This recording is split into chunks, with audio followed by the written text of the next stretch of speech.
Welcome दोस्तों। अगर आपके बालों का घनापन कम होने लगे और दरमियान में चंद की तरह जल्द नुमाया होने लगे तो अक्सर अफराद खसूसी शैम्पूज, सप्लीमेंट्स और इलाज पर हज़ारों या लाखों रुपए खर्च कर देते हैं, मगर एक आसान और मुफ्त तरीके को नहीं आजमाते जिसकी हिमायत साइंस भी करती है।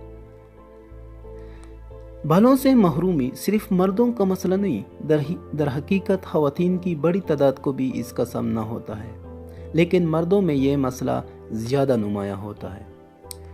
अगर आप बालों से महरूम होने लगे तो इस आसान तरीके को आजमाएं, और वो है सर की मालिश, जो कि बालों की नशोनुमा दोबारा बहाल करने में मददगार साबित हो सकता है। तिबी माहिरीन के मुताबिक सर की मालिश से खोपड़ी और बालों की जड़ों में दौरान खून बढ़ता है।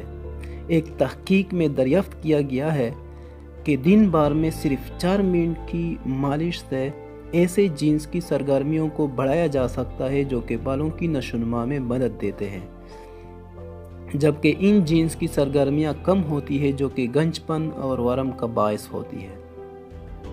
तहकीक में इस आम तरीके कार से बालों के घनेपन में भी बेहतरी देखी गई। मुहक्किकीन का कहना था कि सर पर नरमी से की जाने वाली मालिश से बालों की जड़ों में खून का बहाव बढ़ता है। ये तरीका सर में खून की इंतहाई छोटी शरियानों को कुशादा करता है, जिससे बालों की जड़ों को वफर मिकदार में खून मिलता है और नशोनुमा का अमल तेज़ हो जाता है। सर की मालिश से ज़हनी तनाव भी कम होता है, जो कि गंजपन का बायस बनने वाली बड़ी वजह है। और अच्छी बात यह है कि इस मालिश के लिए ज़रूरी नहीं कि किसी ख़ास तेल की मदद ली जाए। दर हकीकत नहाने के दौरान शैम्पू लगाते हुए भी ऐसा किया जा सकता है, या आम तेल से भी, और कम से कम 3 मिनट तक दोनों हाथों से सर के बड़े हिस्सों पर मालिश करना काफ़ी होता है। तो उम्मीद करते हैं कि ये वीडियो आपको पसंद आई होगी। If you like this video, click the subscribe button and share this video. Thank you.